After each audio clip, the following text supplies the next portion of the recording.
My name is Charles Harrell, and I'm interviewing John Burchell with the 15th Air Force. It is August 2004.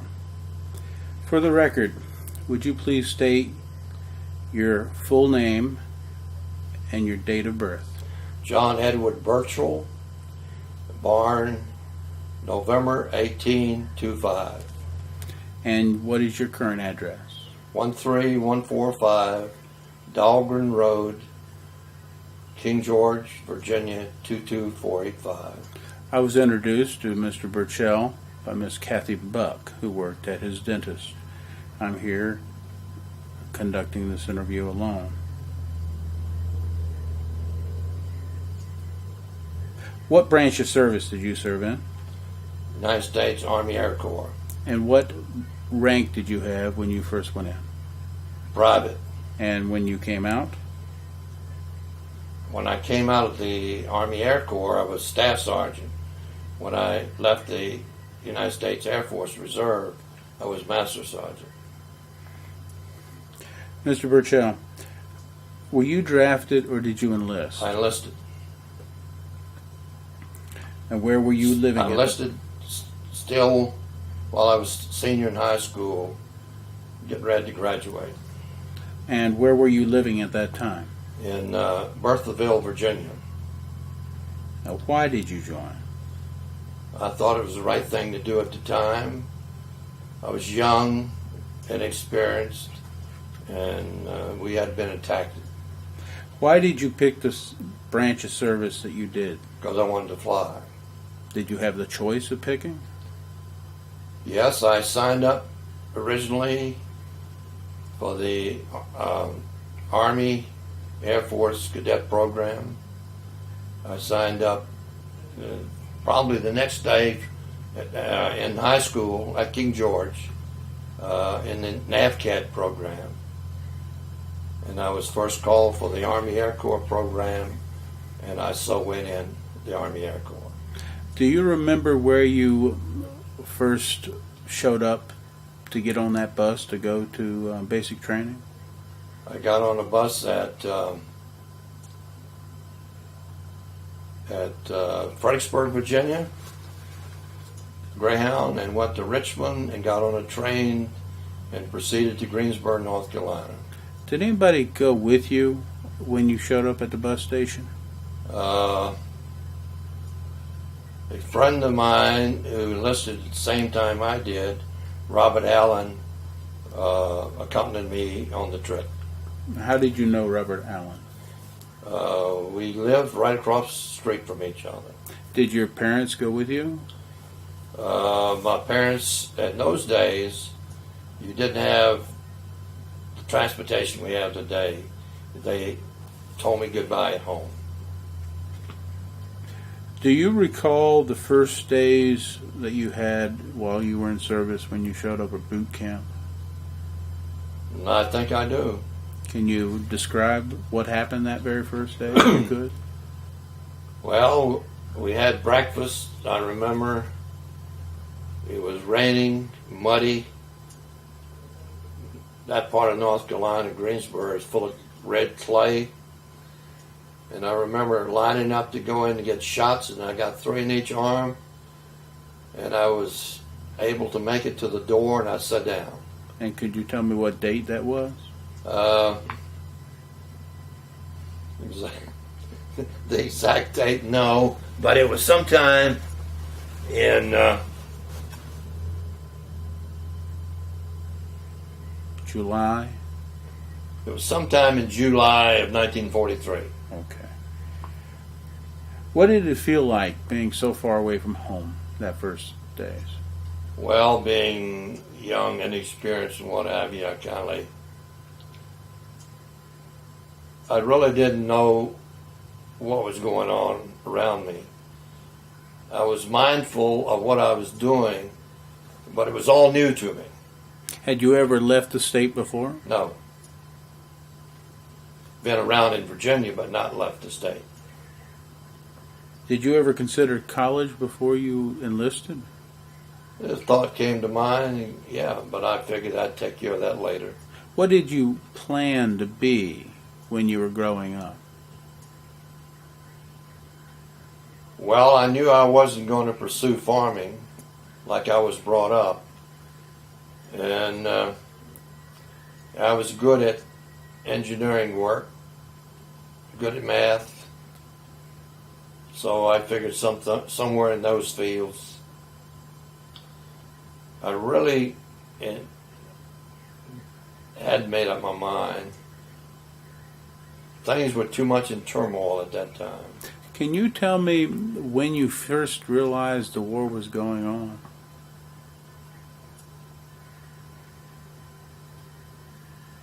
December 41. Do you remember where you were when we were attacked at Pearl Harbor? At home. Doing the normal farming chores, milking cows, things of that nature. How did you hear about the attack? Newspaper, radio. Heard President Roosevelt speak. Did you have any friends go into combat before you were enlisted? Or family? Yes, I had my brother-in-law, Herbert Julian. He was a Navy pilot stationed at Dahlgren, Naval Proving Ground at that time. And he got killed at Kiska Island off of the Azores. He was a flying PBYs. Is that near Alaska? Yes. Excuse me. Could you tell me something about Herbert that you remember? Well, I remember him taking me as a boy down to Dahlgren and take me aboard PBY. And was that before the war? that was before the war, yes. He married my sister, and she accompanied him to various naval bases, but they always come back and visit us at home. Do you remember any of your instructors at basic training? I don't believe I do. You remember any of your instructors at any of your training? I remember instructors down in Harlingen, Texas, when we were flying in AT-6s. But we went through basic so quick, very accelerated, extremely accelerated. We're talking about weeks, not months, in a time frame. I remember the pilot that flew me in AT-6. I forgot his name, but what did he teach you or make you do that you remember so intensely about? well, he was a hard nose, and he wanted to make sure that I knew my responsibility in learning how to fire at those targets that were being pulled in front of us. Reason so that I didn't want to shoot anybody down. And you could easily have done that. How did it feel the first time you took those guns under your arms and pulled that trigger? Well, I was familiar with guns. I've been raised with guns. We had at least 12, 15 guns in our home. We used to squirrel hunt, deer hunt all the time, what have you. So that was, other than being in the air and it being a different type of gun, it was still familiar somewhat to me. Would you consider your training to be very difficult? Not to me. It wasn't really. I was young and experienced, but I didn't consider it being very difficult. And it went so fast, it was over with before I knew it. Did you have any leisure time during those training days? Not very much, No. Did you make any personal close friends that you remained in touch with during those training days? Not at that station, not doing that training. Any of the other training that you did here in the States? Oh, yeah. Later on, when we joined the combat crew, I made many friends. When did you join the combat crew, and where did you meet them first? That would have been in Topeka, Kansas, at the Army Air Force Base at Topeka, Kansas. That combat crew was put together.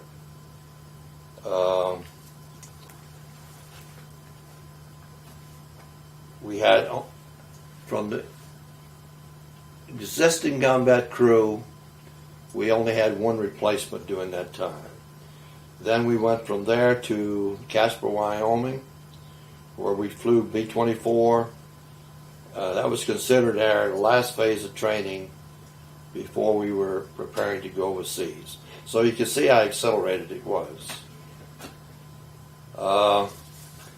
We were scheduled to fly a new B-24, the southern route overseas, but our orders were changed and we went to Staten Island, Pier 13, and took a Liberty ship over. Did you accompany the airplane you would be flying when No. you went over? The airplane we were scheduled to fly obviously was flown by some other crew later on into Casablanca. But we went into Liverpool, England, and from there we were flown to Stone, England, and at Stone, England our orders were changed from the 8th Air Force to the 15th Air Force, and we flew from Stone, England in a converted B-24 cargo plane to Casablanca. And at Casablanca, we were given our crew was given an old beat-up B-24C, I think, one without the nose turret, to fly into Naples at a later date. We stayed in Casablanca for about 2 weeks, as I remember. Would this crew that you're talking about be the same crew you would fly with most of the rest of the war? That is correct. Can you just tell me about your crew? Well, I think we had a very... Yeah, well, get me a glass of water, if you don't mind. Getting a little water. We had a very close-knit crew, and it was comprised of 3 Italians, a Jewish kid, an Irishman, a Polak from Milwaukee, Wisconsin, a good old American by the name of Roger Baber from Purdue, Indiana, a Texan,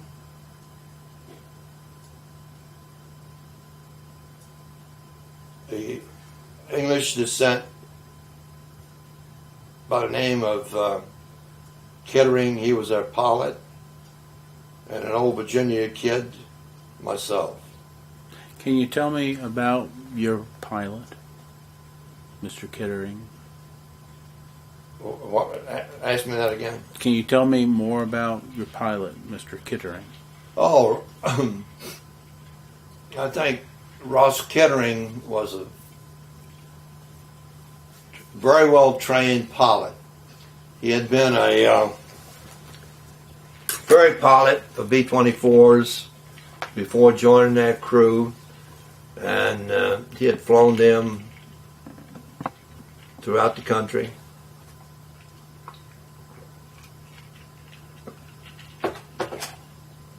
He was older than any of us, more mature.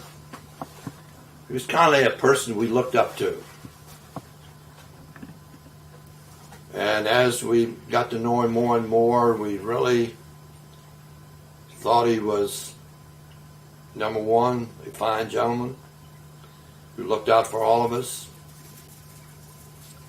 and a good pilot. How about your co-pilot? He was fresh out of school.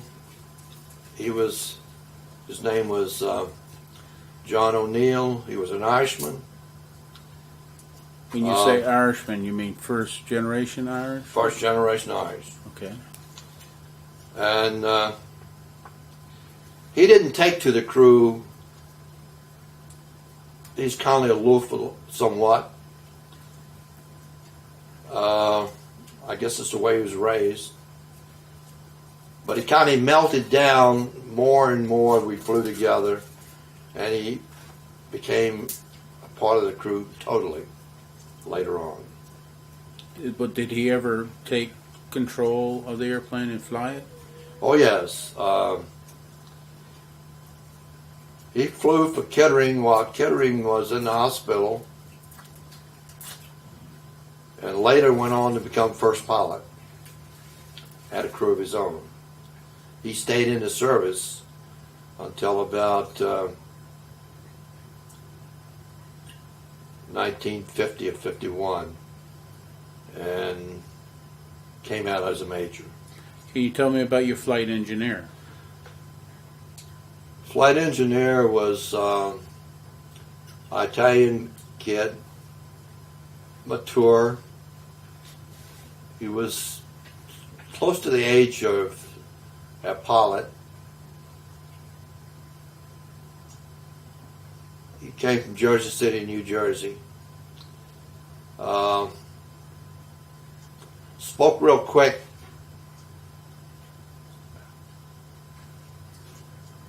Thought he knew everything about the B-24. And proved it later on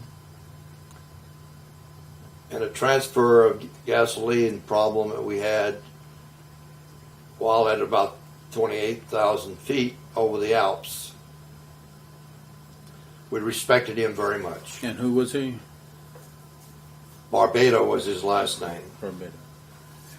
Alfonso Barbado. How about your waist gunners? The two waist gunners, one was Fowler,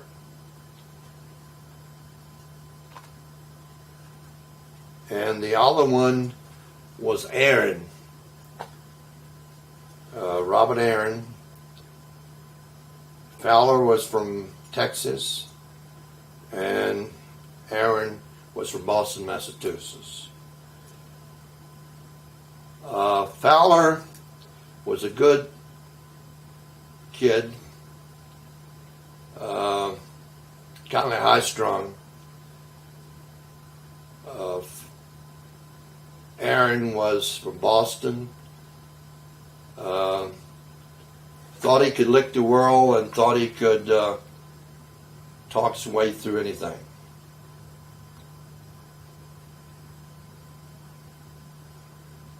And He was always trying to beat us out of money.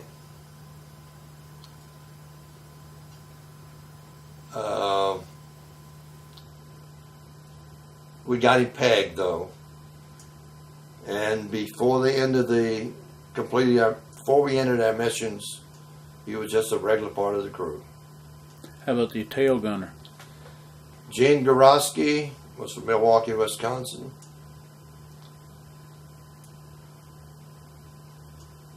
He was a Pollock, and it showed. He was kind of offish at first, but really became a solid citizen and a part of the crew.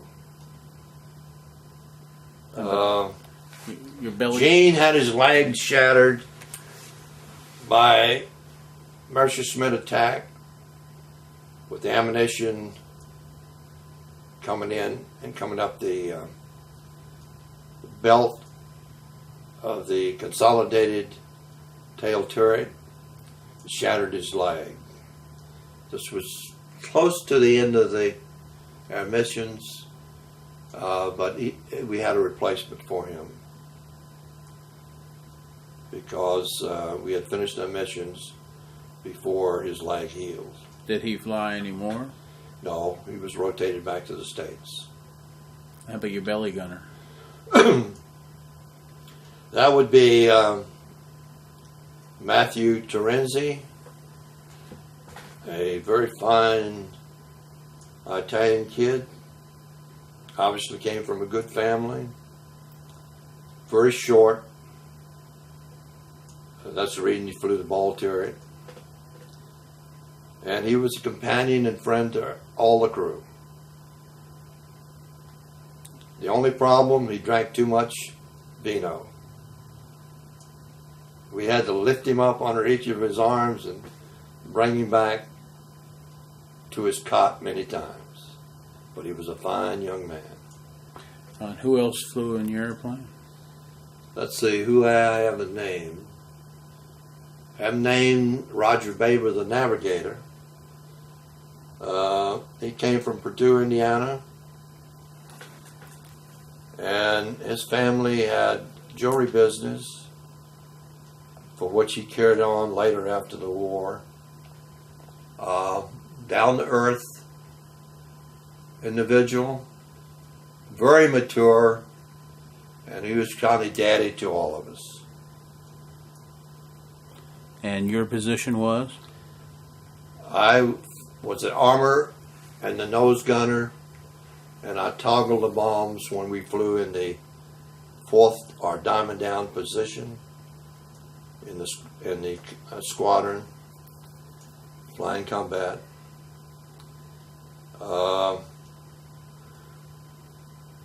I'm an old Virginia farm boy that matured quickly.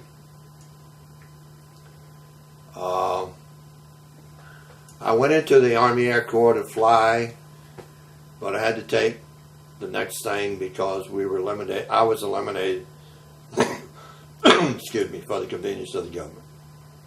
I heard you describe the members of your crew, and except for one man, you called everybody kids.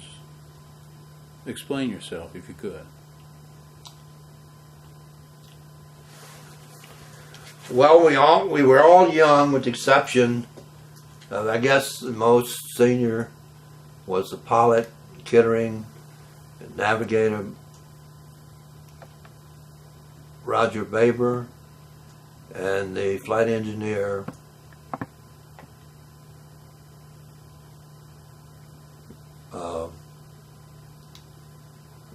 why can't I think of his name? Barbado. We were all kids, and I even consider them as kids. We went through something that I would say only a kid could do, a young person could do. And that is enduring the flak and the fighters, and you would get so, I think anyone said that would say that they weren't scared to the point of going through an emotional situation, and then from that point being brave as anybody is crazy, because I think all of us went through the same endurance. And I don't know of any of them that could honestly say that tears didn't run out of their eyes until they were laughing and brave. And that's a state of mind that you go through under that type of situation. Can you tell me any other crews that you flew with besides the one you just described to me now? Yes, I flew with another crew close to the end of my missions, because I made an extra mission which made me have 51 missions where we were only required to fly 50 missions. A good pilot, good co-pilot, and a good crew. I just happened to be a replacement on that crew for that day. thank God, we came back safely. Was that mission a extra hard one? I would say that any mission you went out on was a hard mission. We used to kid with each other that we were going on a softie, but none of them really were softies, because all of them had intense flak, and some of them had more fighters than others.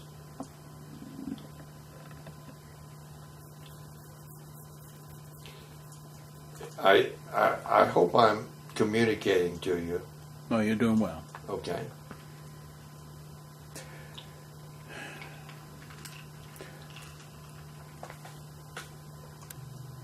Mr. Burchell, you were assigned to the 15th Air Force in 1944. Do you remember your very first mission and when it was? The first mission, if I'm remembering correct, excuse me, and I think I am, was to where the German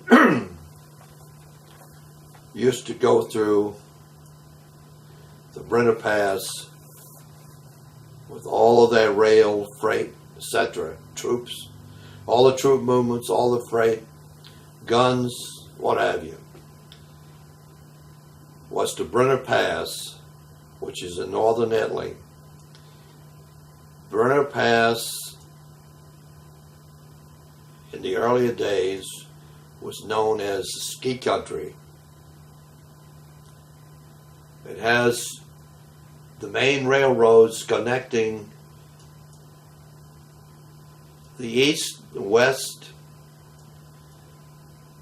running through the Alps. And we were sent to that target to knock out the marshalling yards, which is railroad yards in common language, to try to stop the Germans' flow of troops and freight. Did you have to load the bombs? No, the bombs are loaded during the night hours by the ground crew. My responsibility was to check the bombs and check the fuses before we took off. But the Brenner Pass was a target that you knock out one day, and they either send another group or the 12th Air Force, which had B-25s and B-26 Marauders, in to knock it out again. They'd get right back in with Italian labor and get the steel down and start the traffic moving again, and it would be needed. It was necessary to go in and bomb it again.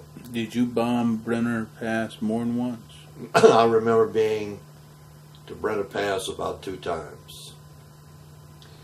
They had 88s on the side of the mountains that zeroed right in on you. So you were in, yeah.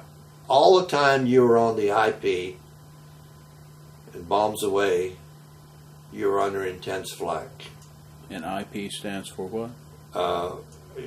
IP stands for when you have to get level up and go straight level to drop the bombs. Otherwise, you cannot maneuver during that period of time. You're on the final approach to the target.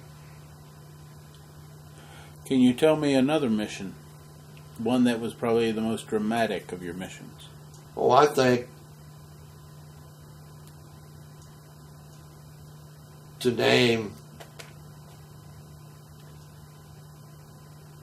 a few,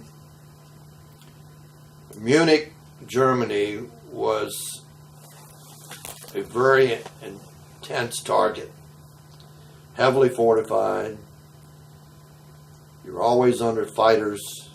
Fighters would leave you when you were on the IP and hit you again when you're bombs away.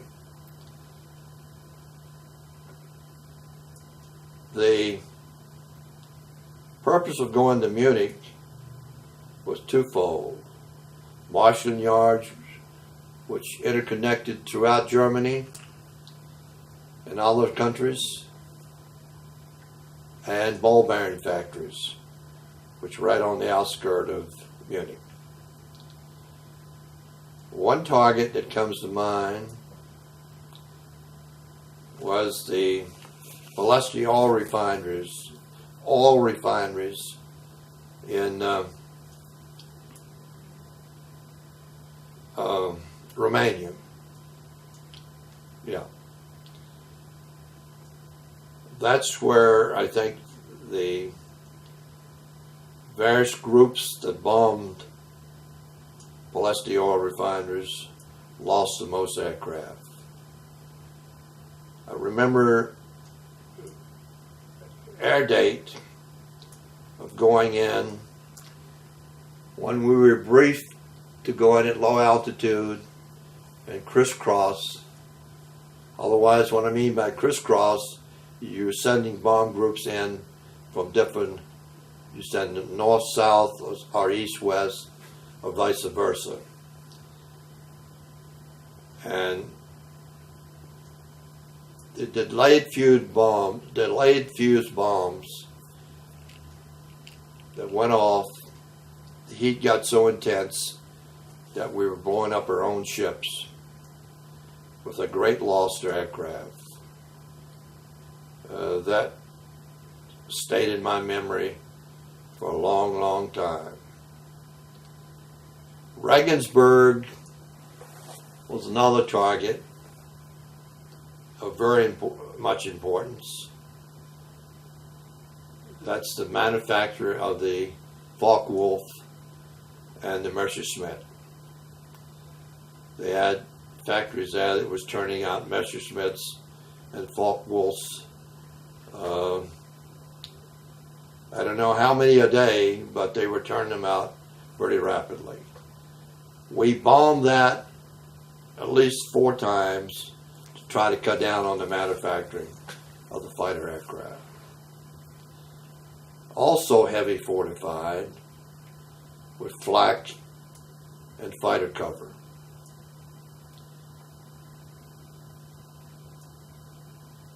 Another target in a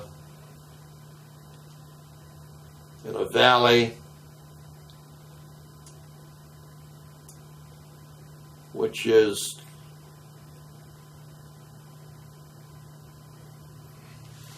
I was trying to think of the country, not Romania, Czechoslovakia. no, to the west of the little country. Germany had occupied it. Hungary. A little west of that. Bulgaria.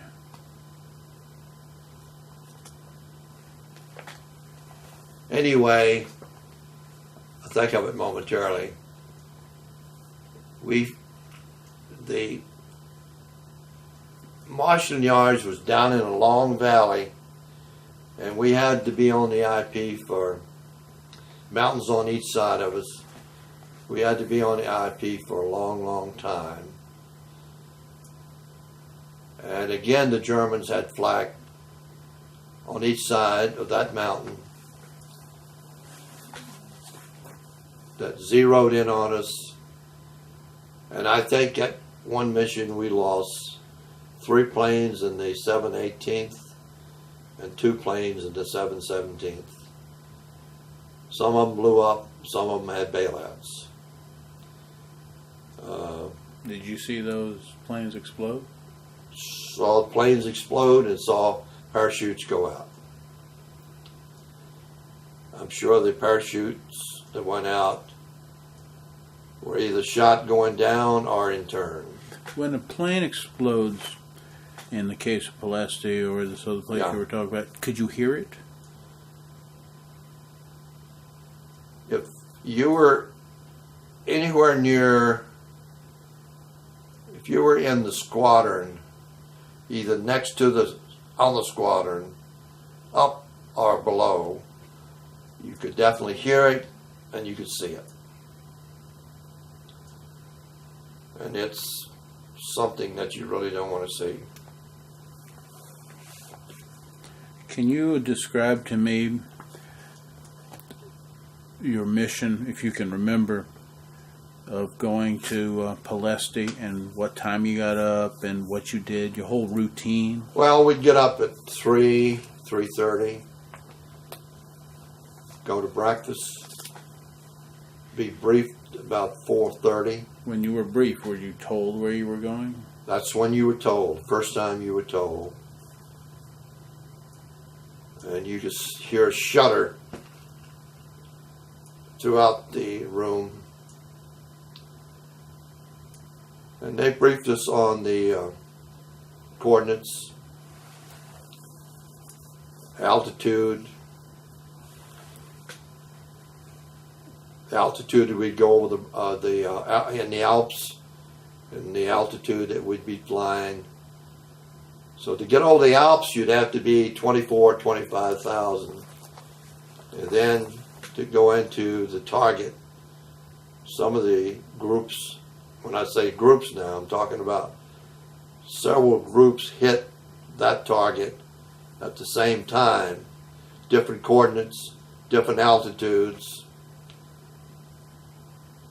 We were briefed on all of that, and we bombed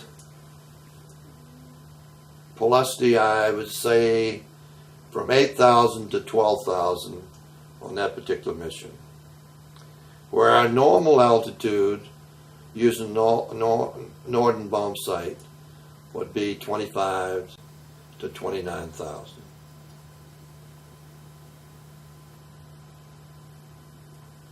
Some of the planes, it was just toggle lead bombs on the intense heat and smoke. A lot of planes lost on that mission. A lot of planes lost due to our own errors. Some of the groups had to go around the second time to line up to get over the target.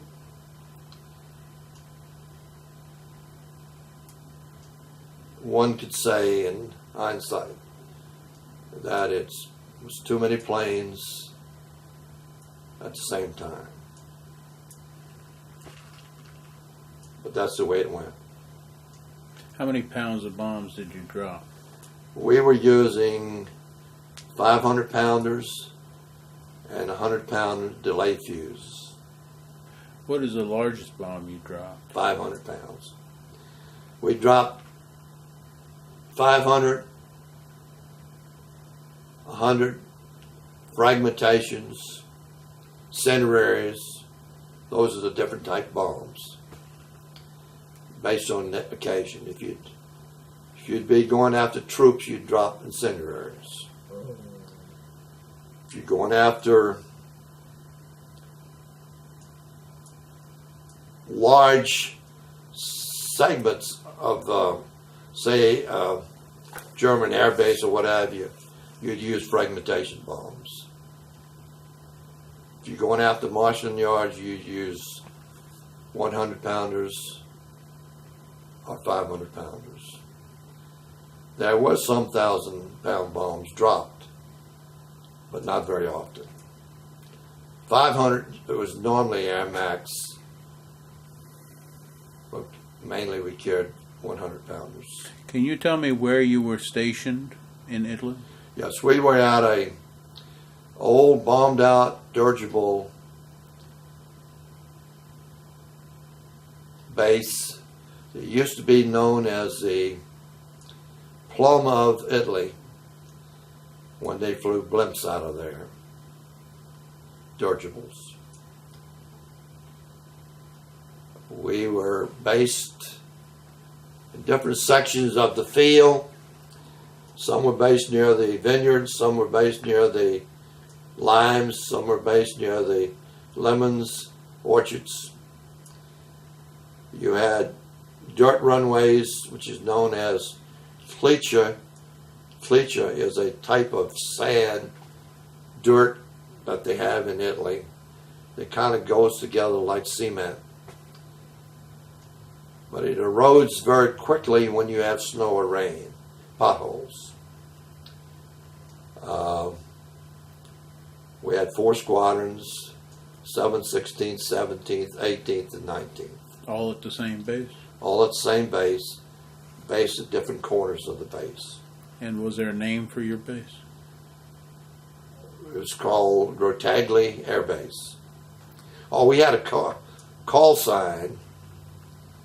I didn't give you that.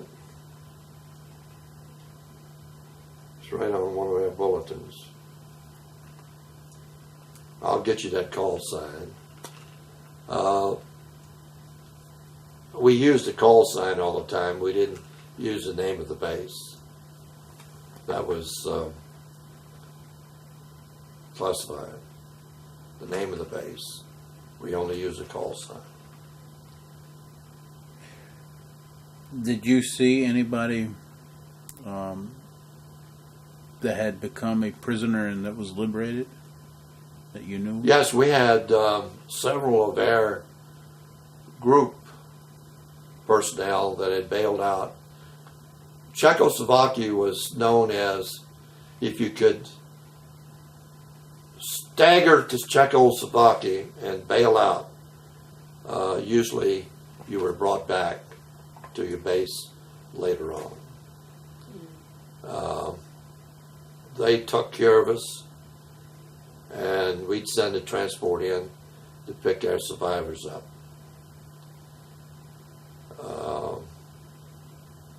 Did you ever do Although that? you had 2 different groups in Czechoslovakia, one was fighting the other at that time.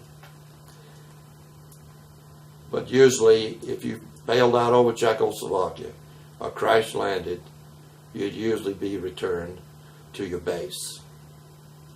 You wouldn't be interned. Now, if you went into Switzerland, you were interned.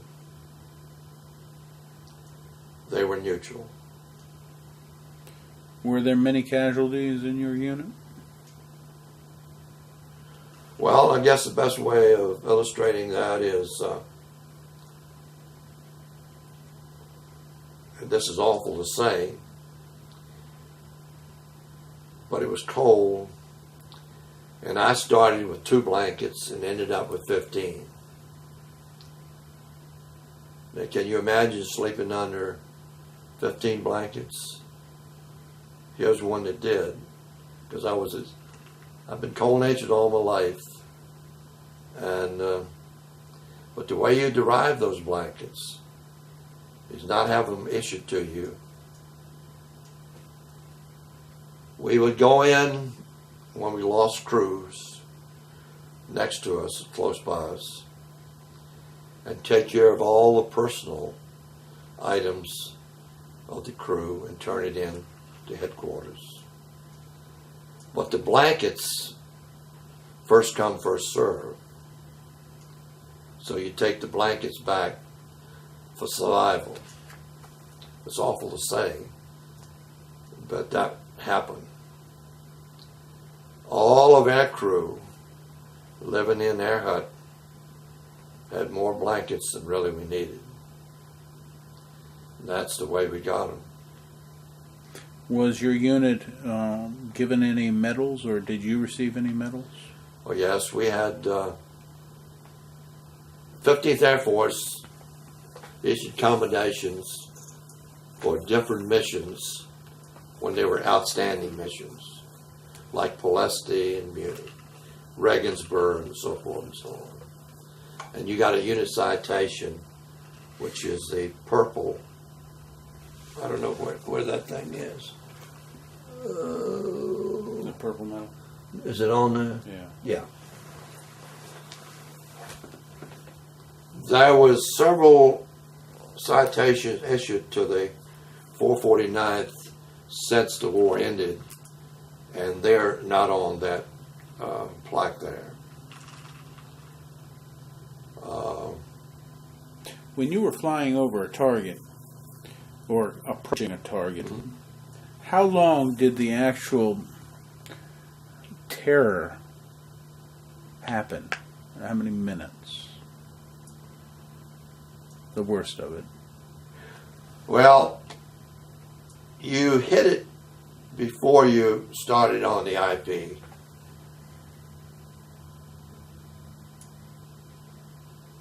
You were in fighter attack, flak attack, all the way to the mission, where there was German occupation. But I think the terror was really when you had to saw all that barrage flak and knew you had to fly right through it. Fighters would leave you then. They can't attack you then because they could get shot down too. They'd be waiting on the outside. Normally you would go in, go through flak, then go through intense flak, and you'd go through a shot. Tears would come to your eyes. Then all of a sudden you get brave as hell. You could lick the world. And then, bombs away, you do evasive action. You peel to the left or peel to the right. You fly out until you regroup in a close-knit formation to try to keep the fighters from shooting you down. And that's the way a mission works. You, at a certain point going in,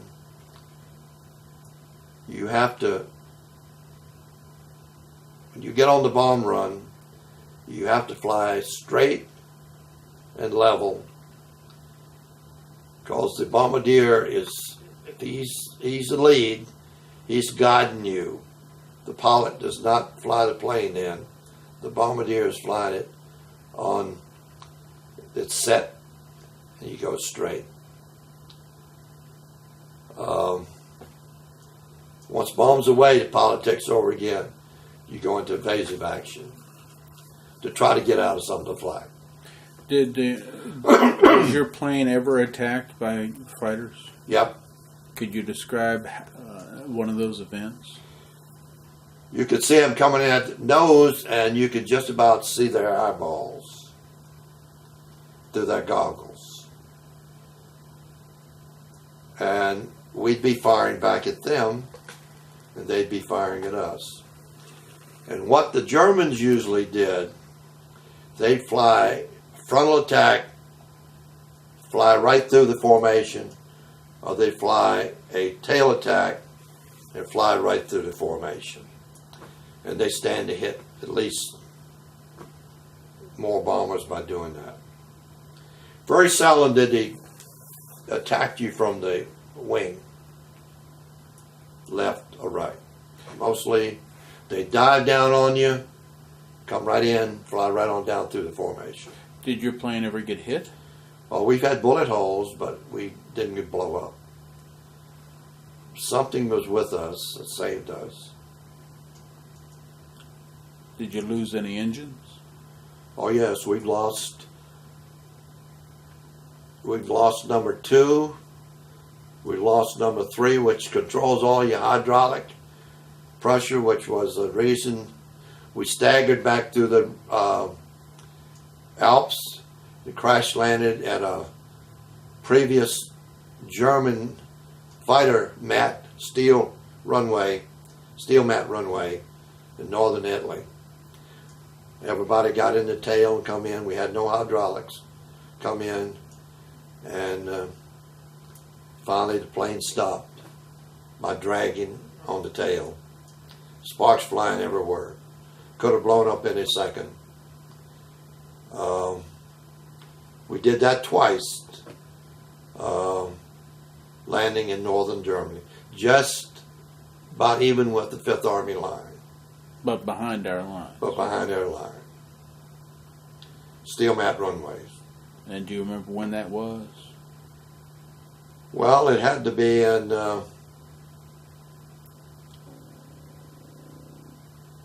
March or April. Had to be in March, April of 1944. Is my hoarseness, am I coming through all right? Yeah, you're coming all right. I don't know what the tape's doing, but I'm hearing you and it hears you.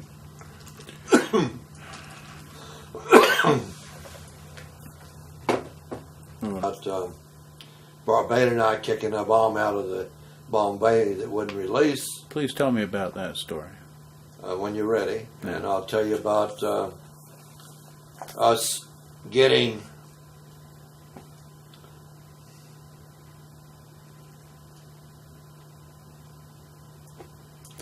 The bomb that didn't get out of your bomb bay. wait a minute.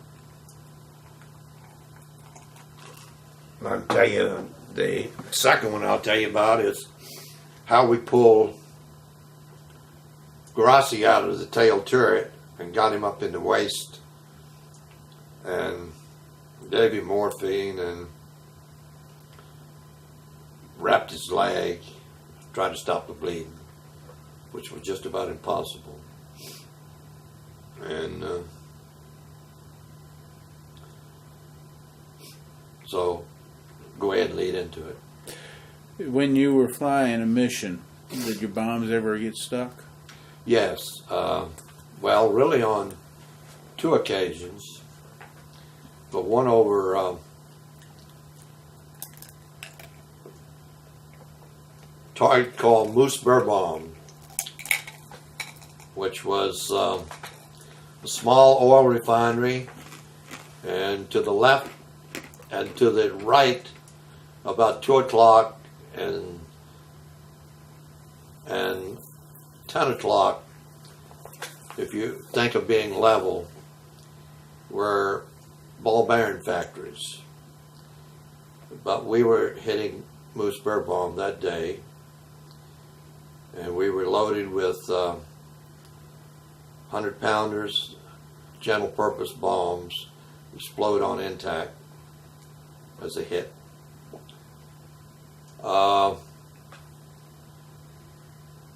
We had bombs away, and you always check the bomb bays. Someone, either the waist gunners check the bomb bays, or the flight engineer who's on the command deck checks the bomb bays.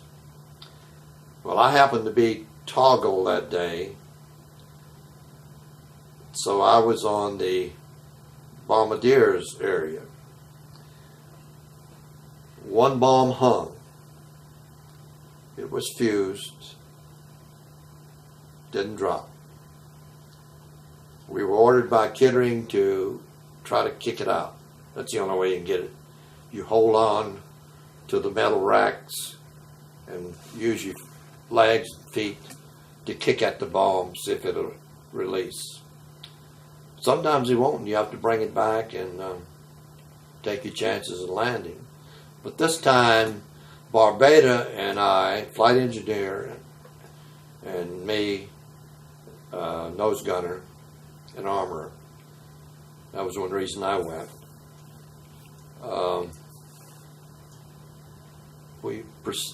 We had portable oxygen bottles that we had to have because we were above the, I guess we were still at 26,000. And we proceeded back to the bomb bay, and he got on one side and I got on the other. And we kicked and kicked and kicked. And I was exhausted, I remember that. And I'm sure Barbada was too. Because you're holding on, you have the oxygen bottle strapped to you, you have your mask on. And finally, it gave. And I guess it's on the softest kick it gave, because we were exhausted. and they left. We then went back to our task of being in the nose and being in the flight engineer's compartment. All the time we had an oxygen problem. Oxygen bottles would hit and we were leaking oxygen. And there's a method of transferring oxygen on B-24. And again, Barbado, the flight engineer, took on that task, putting on his portable oxygen bottle, going back. The oxygen is right behind the command deck, adjacent to the bomb bay. And he could have just dropped down the bomb bay and been gone. But he hung on and transferred the oxygen from one system to another system. And everybody had enough. I don't remember how much we had when we hit the ground, but enough oxygen to last us back through the Alps until we begin to descend. We'd fly down the Mediterranean and then turn in to Grottaglie, Italy. Another time when, where were we? Innsbruck was what I was trying to think of, where we had to fly down the long valley and be on the IP so long with the 88s just zeroed in on us. The minute we came off of Bombs Away and got back in a loose formation, fighters jumped us, and that's when Grottaglie got his leg shattered. We had to go back, myself and Fowler out of the waist and Barbado out of the flight engineers department. And we went back and pulled him out of the turret. That's the consolidated tail turret, which was the end of the plane, the tail end of the plane. And we brought him up to the waist, laid him down, gave him morphine, and tried to stop the blood, put a turret on his leg, wrapped his leg, but it was still bleeding. But we stopped the real heavy bleeding. The way you come in on a situation like that is when you get back, before you get to the base, you break radio silence, say you got an emergency aboard, and they'll shoot a red flare. And then you're the first to land. You go ahead of any other plane, and we went in, and ambulances met him, took him to medics. They moved him over to Barry Hospital, which was the hospital for all the Air Force in that particular area. That's Barry, Italy. They had field hospitals, but this was the hospital that they took him to where he needed treatment. Did you keep any of the flak that hit your airplane as souvenirs? Yeah, I even brought some back. God knows if I could, I wouldn't be able to tell you where it is today, but I did bring some back. I think everyone brought some back as a souvenir. We're going to pause here and change tapes. Okay. Incidents can you remember that really are very interesting during your flights? Oh, this is a little one on the humorous side. It's hard to go on a 11, 12-hour mission without going to the bathroom. And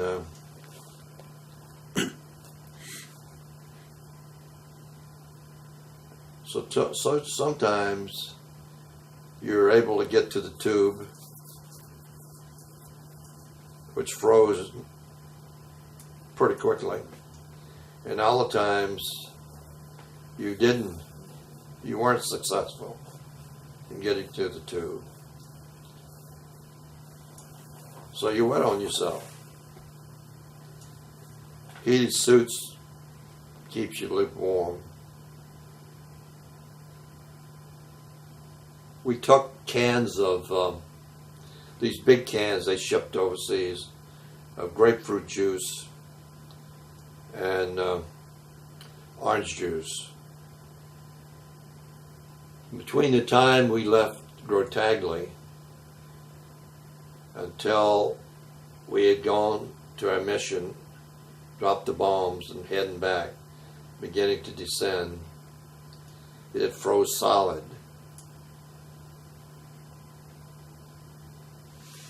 And what you do, you cut the can in two and you begin to take something sharp and dig that juice out. By the time we land, it's beginning to get melted where you begin to drink a little bit of it. But we ate chunks of orange juice and chunks of grapefruit juice en route back home. So you're on long missions.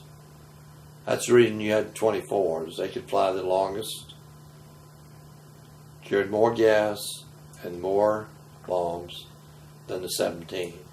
So you used the 24 on missions like all the way to the northern tip, Palesti, Regensburg, such as that. 17s leaving England, that's a shorter trip for them. They're in the northern part anyway. So they make a direct shoot across. But you'd be so thirsty and nothing to drink that's the reason we took the cans of orange juice and grapefruit juice with us. Even though you would be eating chunks of it, like your chip ice, such as that. By the time we were getting ready to land, it'd be thawed enough you could drink it, but we don't want it then. Do you remember any time that you thought that you were goners? Oh yes. The time I was in the turret and flak exploded not too very far in front of us and blew all the plexiglass out of my turret, blew me back in the navigator's arms. It blew me exactly back in the navigator's arms. I thought I was a goner then. I could very well imagine that we might lose our lives when we crash landed 2 times in northern Italy. No gear. Gear 1 time. Cracked the gear down 1 time. Second time we came in on our belly. On steel mats. Sparks everywhere. We could so easily have blown. It just wasn't our time. When The Lord was with us. When you were hit with the plexiglass, did you get scraped up? Yeah, I got scraped up. But that doesn't qualify you for a Purple Heart. There's some scenarios going on at the present time about that in this election campaign. Did you get hit in the face with the plexiglass or just Well, I had slivers? goggles on and I had flak helmet on. But plexiglass went everywhere. We picked up pieces back in the compartment. Well, Some of it went down to good earth. But she really exploded and the concussion just blew it apart. Could you tell me the relationship you had while you were flying with the pilot and the other members of your crew? Well, I had a good relationship with Kettering. Was it like first name basis or? Yeah. Yeah, he wasn't stiff. Neither was O'Neill after a while, co-pilot. It wasn't first, O'Neill was, but he thought out. We had a close-knit crew.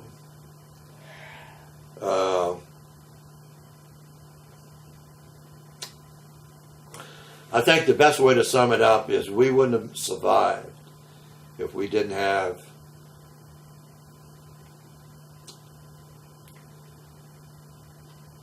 and I believe this, the crew we had looking out for each other. Kettering depended on me a lot in the armament aspect of it. He'd say, JB, is everything okay? And I'd say yes. And he'd accept that. He wouldn't go around and check the bombs. He checked the fuselage. He checked each of the engines from the ground before we took off. He'd do a walk around such as that, check the pitot tube, and you check the rudders and the ailerons that's pre-flight check before takeoff.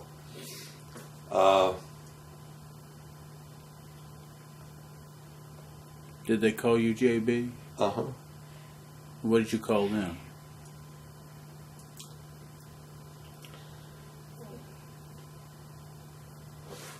I think on Terenzi, I don't think we ever gave him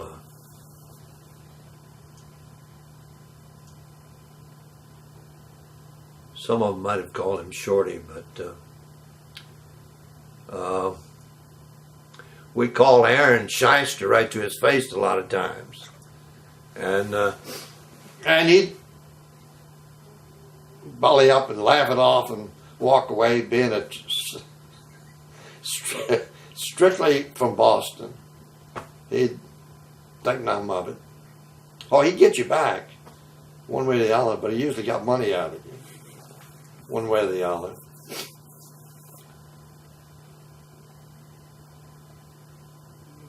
Barbados, we called him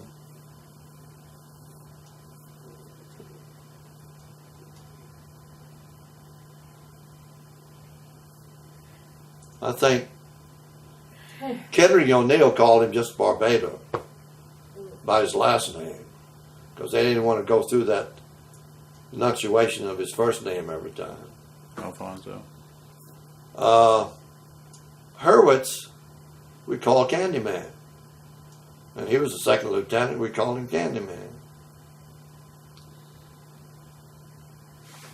He led into that when he told us all about his upbringing and happy life, money life. They'd go everywhere, travel to Europe all the time, go to the islands, spend a lot during the summer. How about Clayton Fowler? 3 years at Yale, then he went back and finished his graduate degree at Yale. I don't know whether he ever got his master's or what have you.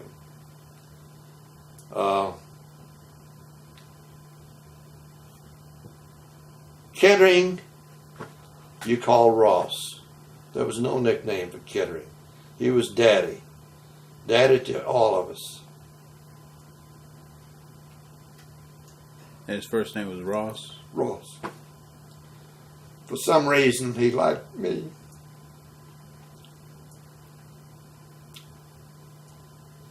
And I knew it. Some of the crew knew it.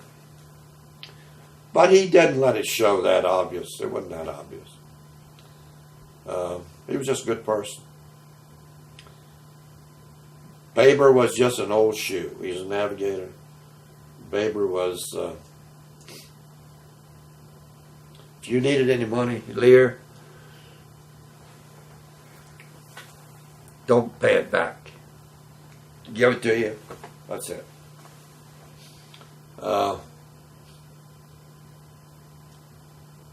O'Neill,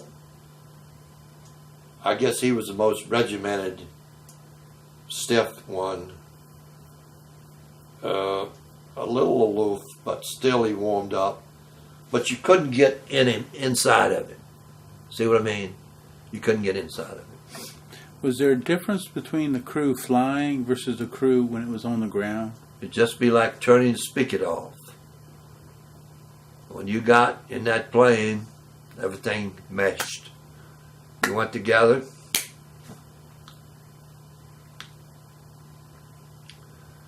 Hard to explain, but you really looked out for each other.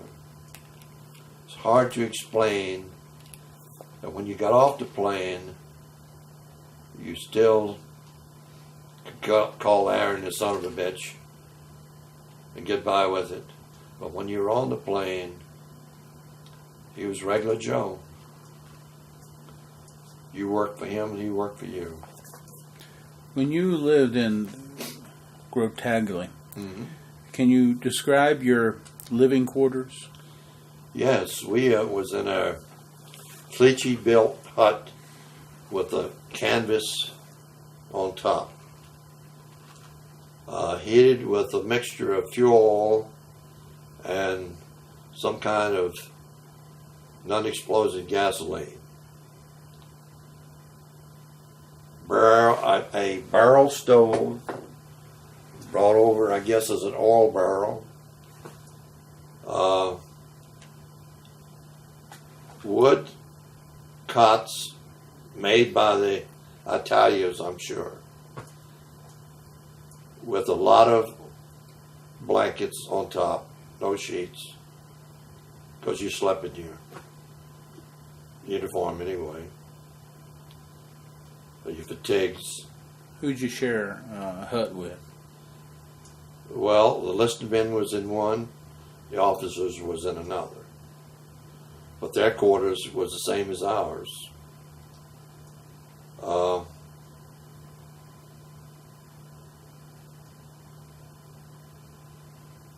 The relationship in the makeshift bar that we had a drink they called P38, Lightning. It's a mixture of vermouth, cognac, black vino, red vino, in a big barrel. And I imagine it fermented over and over. You stir it, you go in, you get a cup of it. Well, I should tell you this. When we were debriefed, everyone was given a shot and a half of liquor. That's a jigger and a half of liquor, or an ounce and a half of liquor if you want to be. They do that to kind of, everybody was stiff, to relax you before you go to debriefing. In debriefing, you go through a process of answering questions such as how many fighters, who was shooting at them, whether they were shooting at you, what would be your estimate of number of flak positions below you, side of you, and you give an estimate based on whether the flak was intense, whether it was moderate, whether the chafe that you used and you dropped out of the wing had thrown the radar off, or was the radar right on, such as that.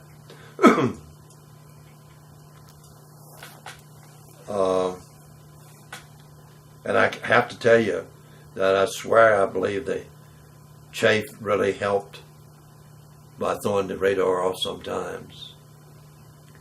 Sometimes the radar would be, the flak would be way out to the left of you, or way out to the right of you, above you, or below you, and you knew something was happening because you'd have vapor trails right behind you that they really didn't need radar to shoot at you. All they had to do is aim at you, but they had to have the elevation right, such as that. I'm just chit-chatting you now. I hope I'm not getting off the beaten path. No. What was the food like at the base? Well, to us it was good because you look forward to eating it. But it was powdered eggs, Spam. I guess we ate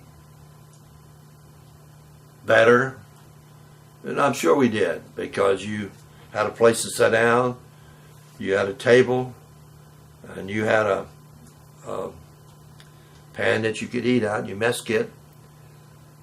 Better than the poor people in the Fifth Army going up ahead of us, trying to get up the mountains and what have you. This book will tell you something about that too. Did you get better food than the ground personnel? Oh, I would say by the environment you had better food. Does that make sense to you? I'm sure they had powdered eggs sometimes too, but mainly they had K rations. They didn't have, a lot of times, they didn't have any way to heat their food, so they ate cold food. Can you tell me about your ground crew that kept your airplanes flying? That's a good question, and we're very proud of our ground crew. And the ground crew and wives also came to our reunions.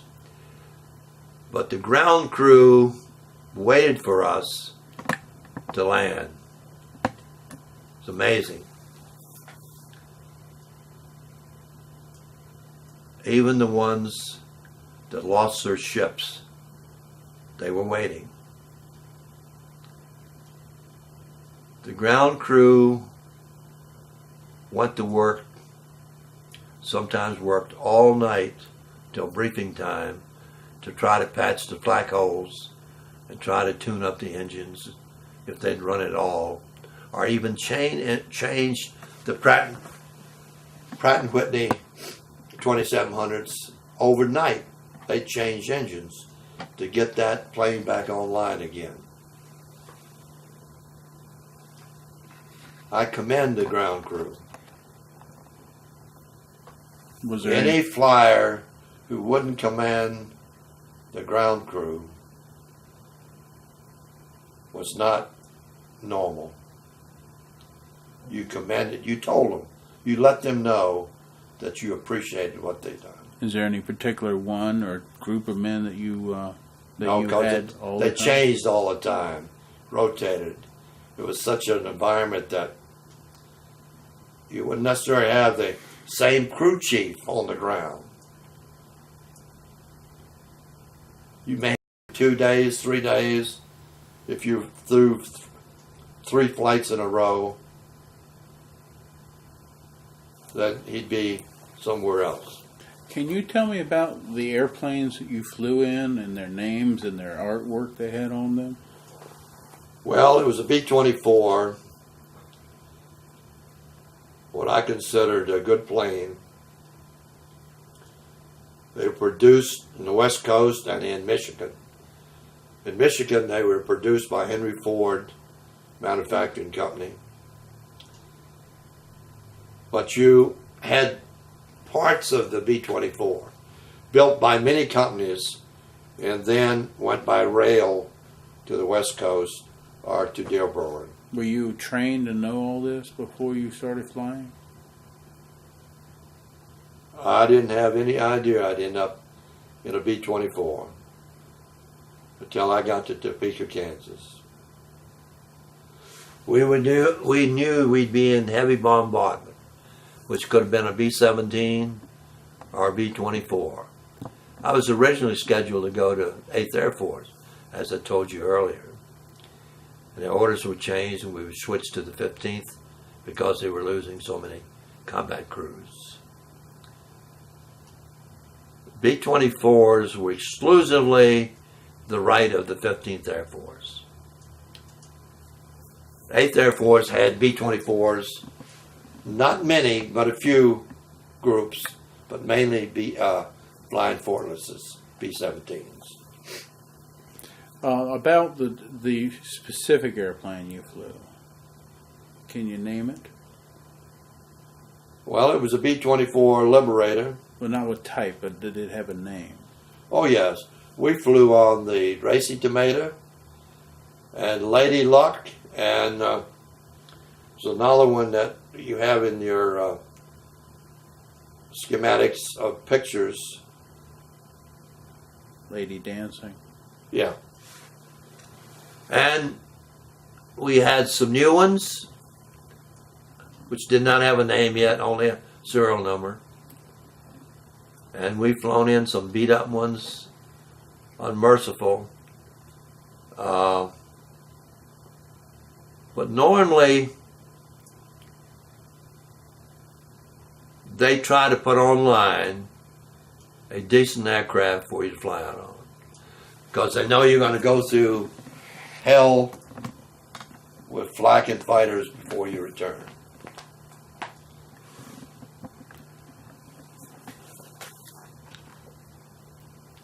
Ready?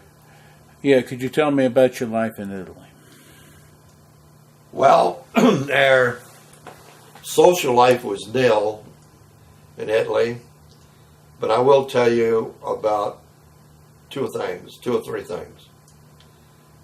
Since we had 3 Italians on our crew, and Matthew Terenzi was a negotiator, he negotiated with a family in the city of township of Grottaglie who had nothing because everything was taken away from them during the war. But that family put on a spaghetti dinner for the 6 of us. The officers didn't go.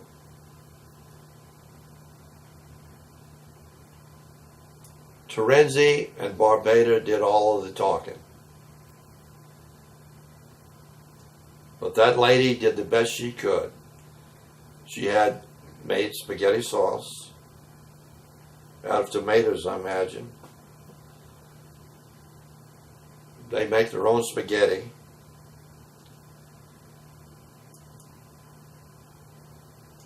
I didn't see a tomato patch, but somehow they had tomatoes. And all kinds of vino, light and dark. That's alcohol, right? That's wine. Wine. But you might as well say it's 100 proof.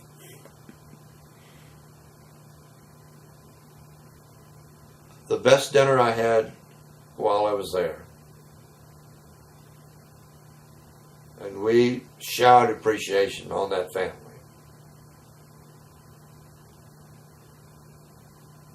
As I said, Terenzi and Barbada were the translators. And we sent them some food from us. We got it out of the commissary there. But I remember distinctly the black vino. Now, I had drinking maybe a few drinks in my lifetime since we were brought up strict Baptists. And I knew what beer was and wine. But we were all loaded when we came back to camp. And we had to get under Terenzi's arms and bring him back because he was in a stupor. He drank more vino than any of us. But it's amazing to tell you how the Italian families consume wine with their meals. And we had an enjoyable meal, and we really did appreciate that.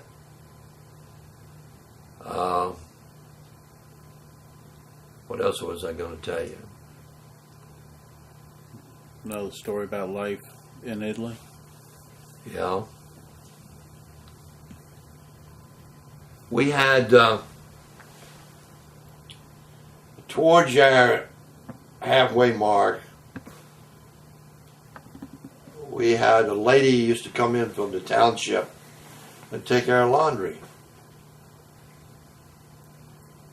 And it'd be amazed that they had nothing I don't know what they use for soap powder, or how they clean, but when they brought our fatigues back and our dress uniforms, all spots were removed, neatly pressed, and we paid them in lire. And we had authorization from the MP group. She was approved to come in and get our laundry. But that only occurred about midway through. Up until that time, we had to do our own. What I was saddened was when we were getting ready to leave to go down to Naples after we finished our missions. The strict orders came through that we had to turn in our 45. And I was looking so much forward to bringing back my 45 automatic pistol. Since we had about 15 guns in our family as I was brought up. Some of the members, I don't know whether in our crew, but in other crews, did smuggle them back. But I, like a damn fool, turned mine in. And I regretted that to this day. I turned in my 45 automatic. They used all kinds of pressure that they're going to do this or do that if you didn't turn in your 45. They didn't care about anything else about you, but they wanted that 45. See, each of us had shoulder holsters, 45 that we flew with. And I don't believe I ever shot that 45 automatic. I've shot one on the in training, but not that one. Did you ever have any people come and give you entertainment? Yes, we had one USO troop that came in. I would say it would have been towards we're about 3/4 through our missions. And they set up a stage in one of the barren steel structures. It was a hangar, Burchell. And we had girl entertainment and we had musical entertainment.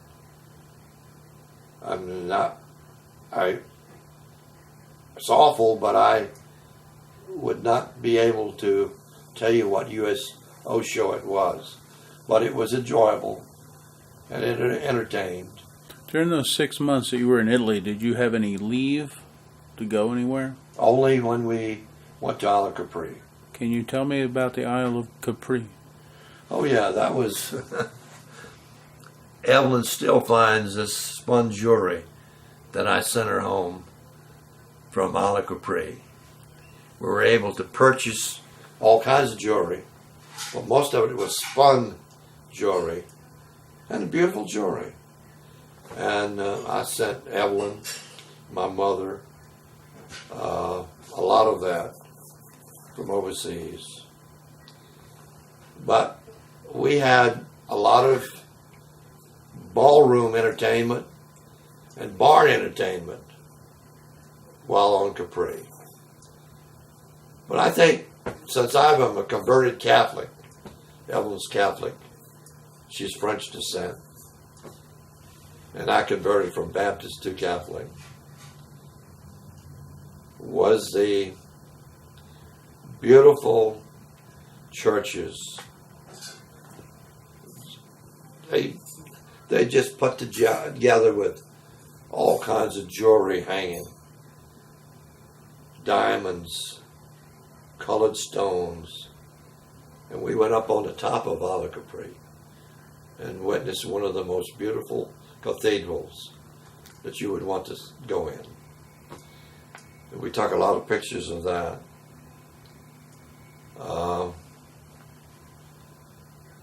And And I think we borrowed Hurwitz's camera to do that with. Entertainment. Well, here's one type of entertainment we had that we lost a lot of lire or won a lot of lire. That's the Italian money, lire, L-I-R-E. In those various dance halls and bars down the Isle of Capri, they had high ceilings with small light bulbs. And so we, I guess, copied from somebody else that were doing it. We saw, we'd get champagne, and whoever was going to open the cork at that time took a bet, and he'd bet so many lire that he could hit and break out those light bulbs by releasing that cork, and those corks would go out of there a mile a minute. And by golly, you could hit the light bulbs with them. And by golly, we won and lost money in that type of entertainment. It's crazy entertainment, but it happened. I remember no formal dancing there on Capri. We had ballroom entertainment by the Italian women and men. We had music, a lot of harmonica and what am I trying to think of? Cymbals? No, you squeeze it. Yeah, okay. Yeah. Anyway, that type of music. They believe in that type of music a lot there. But it was the sightseeing, the good champagne they had saved from the Germans.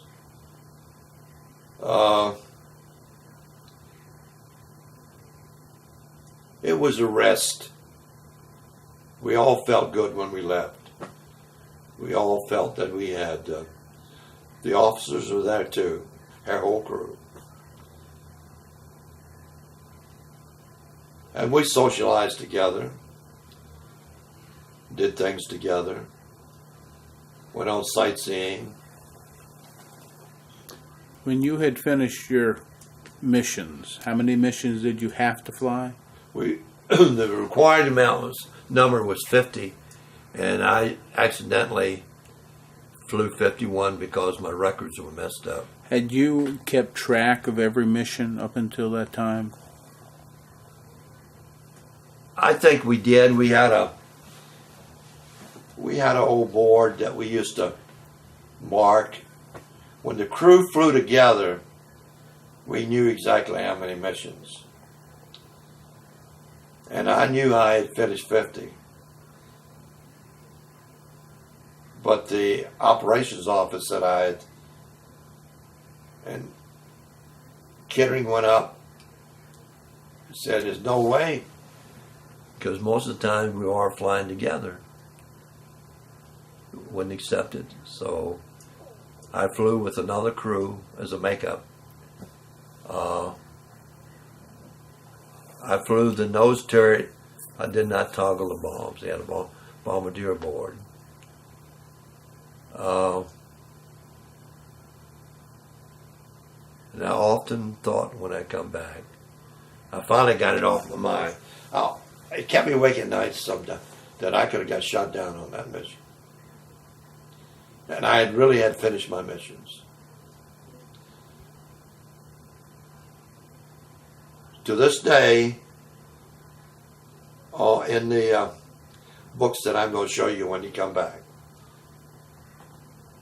they have me recorded 51 missions.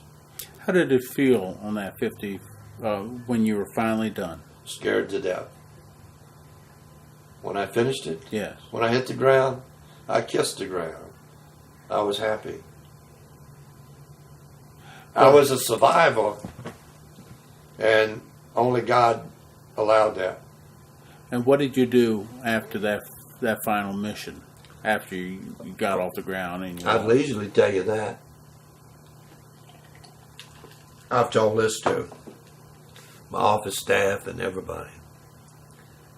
When we went and started our missions, we had a footlocker that Kittering himself stocked with scotch. Put a padlock on it. And he says, only and only when we are a survivor and finish our missions will we open that and have a party.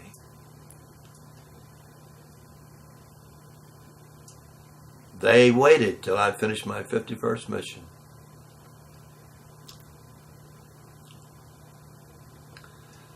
Kittering took his 45 and blew the padlock off. We must have stayed, and this is awful to say, being a young 18-year-old, brought up right, brought up stern, I should say, believing in the Lord and believing in respect and loyalty. Being a Baptist then, why should I be drinking scotch at 18?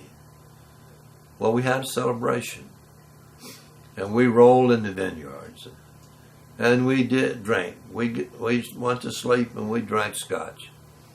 And about 2 or 3 days later, we began to get ourselves together again.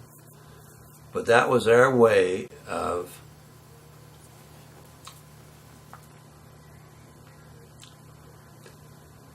saying thank you to each of us. Thank you to each of us. We were a survivor. Now that's what you call a gruesome way of trying to share with you how we celebrated finishing our missions. I'm sure there was many prayers said.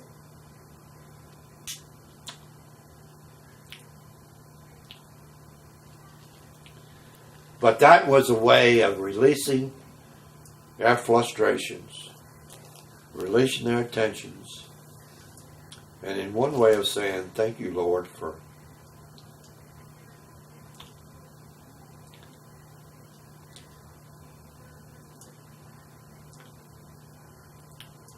saving us. And I've said that many times since then. When you finished your missions along with your crew, how long did you stay in Italy before you started home? Oh, they try to rotate you pretty promptly by plane or by ship after you finish your missions. I want to pause right here. When you were finished with your 51st flight, how long did it take you till you were back in the States? Well, we came by ship rather than by plane. I would say we were at stateside within 8 days. Went to Camp Kilmer, New Jersey. Came on furlough home. Went back to Santa Ana, California for rest and reassignment. And was selected to go to P-61 Black Widow School in Nuevo Laredo, Texas. Did you feel like that your flights had been accomplished and you shouldn't have to fly anymore? Yes and no. I like to fly. I didn't mind flying. I wasn't scared of flying. I was scared of flak-in fighters, but not flying.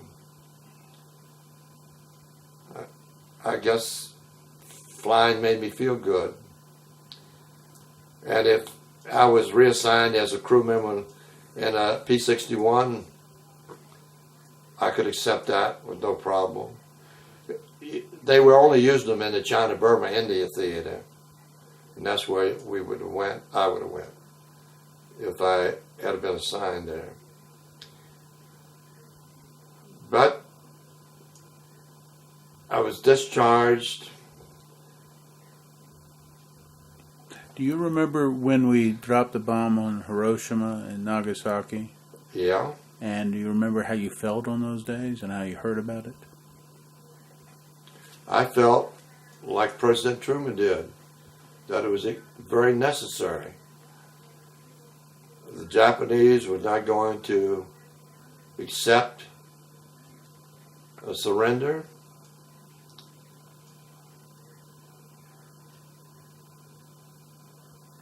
I'm sure a lot of the bombs that we dropped, kills German civilians, European civilians. No way at 27,000, 29,000, 25,000 that you can say, bomb, don't you hit that civilian. Just the troops. I'm sure that happened. But I was kindly thankful that we were trying to do something that would shorten the war, and I think that saved lives in the long run. I think that crew that took that bomb, they had a tremendous build-up on their shoulders. But it was a matter of war. And I agree with President Truman. And if he was living today, he would probably say to you, I considered it very necessary. When you were discharged, did you come immediately home? When I was discharged, I come immediately home. And did your parents meet you somewhere? My brother Aubrey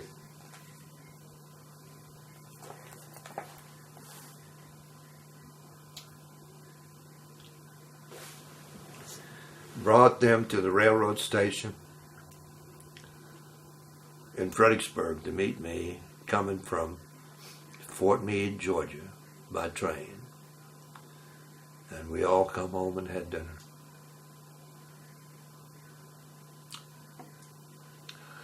I was dating Evelyn. She was at school.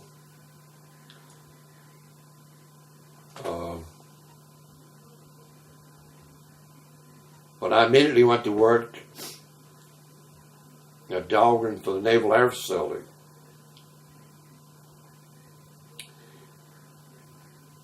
Worked for some of the best commanders. They're all captain and one rear admiral.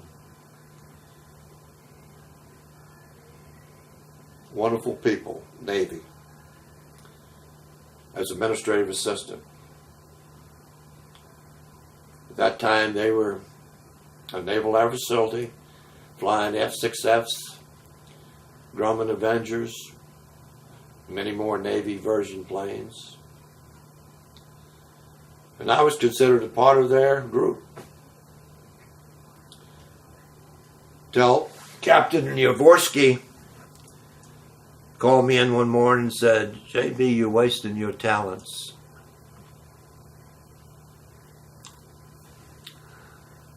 I'm going to talk to Harrell Goldman, the personnel director for the Naval Proving Ground, that's at Dahlgren, and see if I can get you into personnel.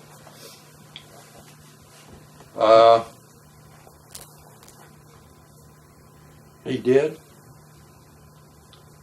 Mr. Goldman accepted me. And I started out as an employee relations assistant,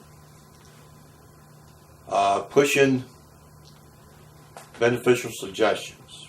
And you were less than 25 years old at this time? Right. I got a flatbed Navy truck, loaded it with beneficial suggestions that had been awarded,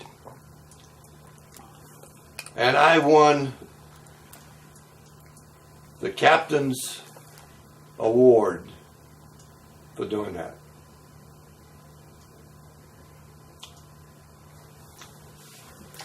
That booted me up to employment assistant, and I started my career off by going out and doing college recruiting for scientists and engineers for the Navy at Dahlgren. But you weren't a scientist or even a college graduate, right? At that time, I was not a college graduate. My degree came later through the University of Northern Colorado program that we agreed to with Dahlgren, and I got my BS degree in public administration. Did you use the GI Bill? Didn't have to. I was working, taking courses with George Washington, taking courses with University of Virginia that was offered at Dahlgren, and then we put all that together in a package and submitted it to the University of Northern Colorado, and they awarded me a baccalaureate degree in public administration. I wrote some papers unbelievable. I used to write to Dade County, get all of their stuff, their board of governors and what have you, everything about them, and I'd write up a paper for the professor at the University of Virginia and get an A+ on it. I put a lot of effort, night, what have you, on that. So how they did it was Northern Colorado gave me so much credit for my public life situation, so much for my school's military, and the other courses I'd taken at Georgetown, George Washington, all of these affiliated with Dahlgren for people getting their master's and doctorate degrees. And I was taking higher subjects than a baccalaureate degree. I was right in as a student along with the master's participants. And they awarded me a baccalaureate in public administration. Did you join any veterans organizations? I belonged to the American Legion and attended, went through all of the posts in that. And when Evelyn got seriously handicapped, I had to cut out my last, I'm still a member, lifetime member, but I don't attend as frequently as I did earlier.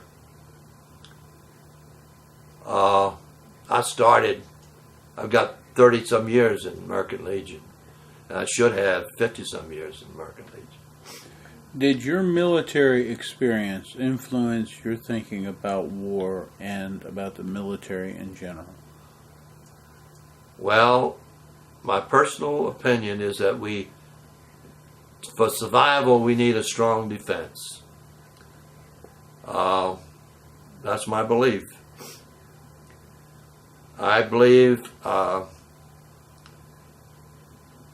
we've had a good president in Ronald Reagan, Republican. I'm sorry, I cannot say as much for President Clinton. I don't think President Clinton did right, morally and otherwise. I voted Republican for George Bush. I'm going to vote Republican for George Bush again. And I'm doing everything I can rooting for George Bush.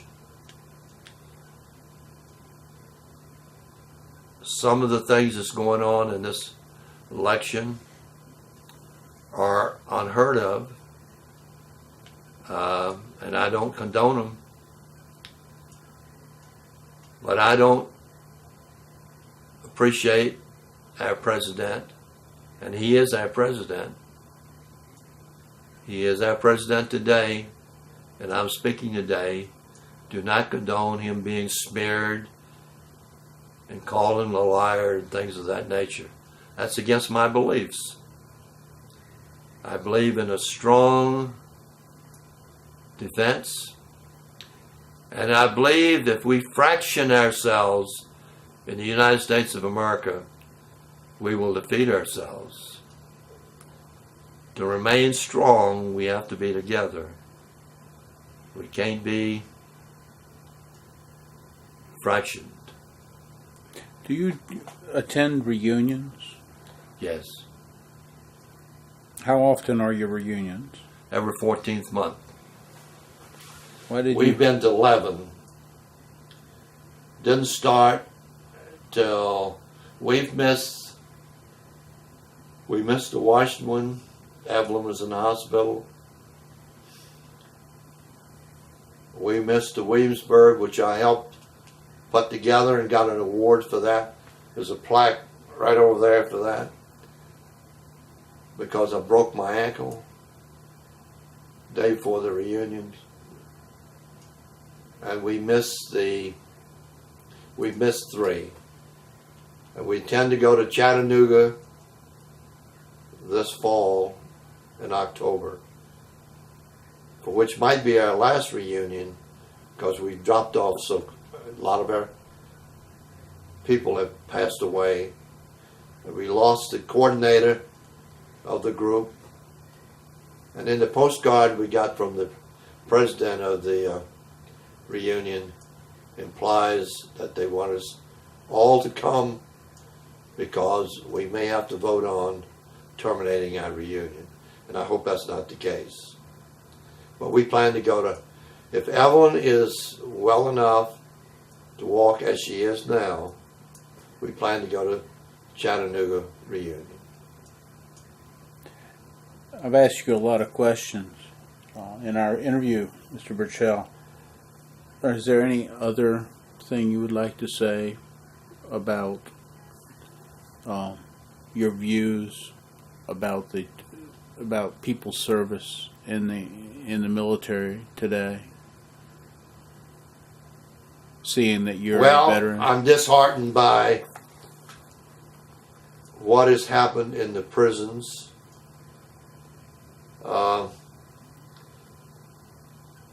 In my day and time, speaking for myself now, the way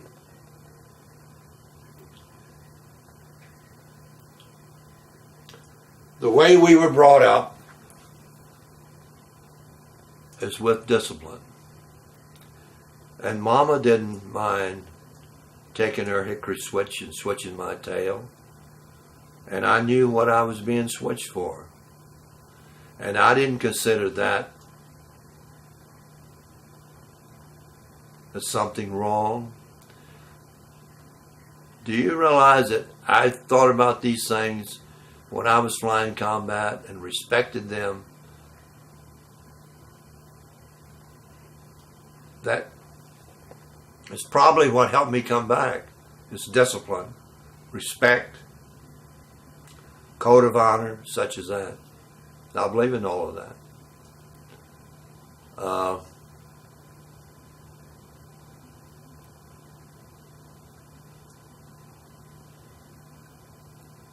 This particular election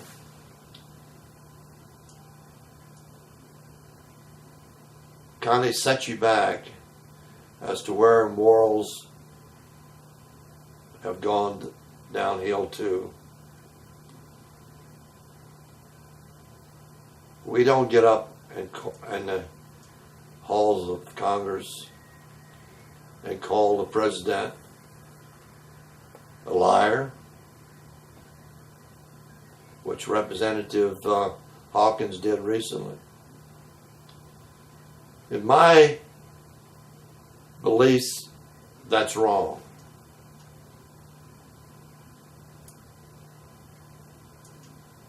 And oh, have they tried to smear in the past year President Bush. To me, that's unacceptable. You remember back before you went into the service, your parents. Can you tell me just a little bit about your parents, what their names are and what they did? And Yeah, my father's name was John Beauregard. Burchell, his middle name was after a general in the Confederate Army. My mother's name was Leon Carver Burchell. Both Christians, both Baptists. Some days, Sundays, Daddy had to walk to church. Oakland Church is down about 2 miles. He'd walk to church if he had no other way to get there. If his Model T or Model B was not running, he'd go to church. Mama went to church every time she could. Daddy was a farmer. We always ate good. We always had plenty of milk, butter. Mama used to put beef, chicken, and fowl on the table at the same time. long call. We fed colored people next to us. Daddy lost a lot of money in his era by going notes for all the farmers, by giving away beef, cattle, horses to all the farmers to start them again. Did he fight during World War One? No, he didn't, and I don't. I'm assuming he was old enough. Daddy lived to be 82, so he must have been. I don't know the answer to there. I know he was on the voter restoration that you have in each county, where you go in and register to vote. And I know he was on many other things that and in those days they didn't get paid for it, they volunteered for it.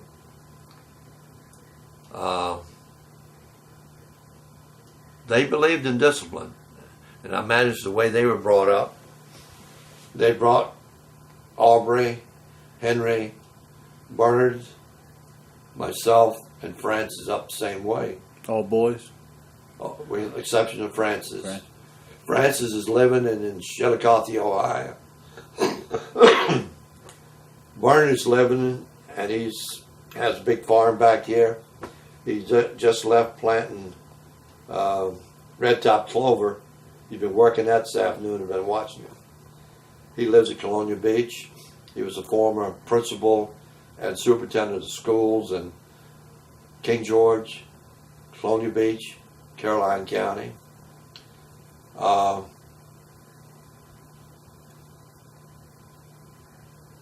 went on, and I think our bringing up has brought each of the boys, and Francis was the one who married Herbert Julian, that was the Navy pilot that got shot down in Kiska.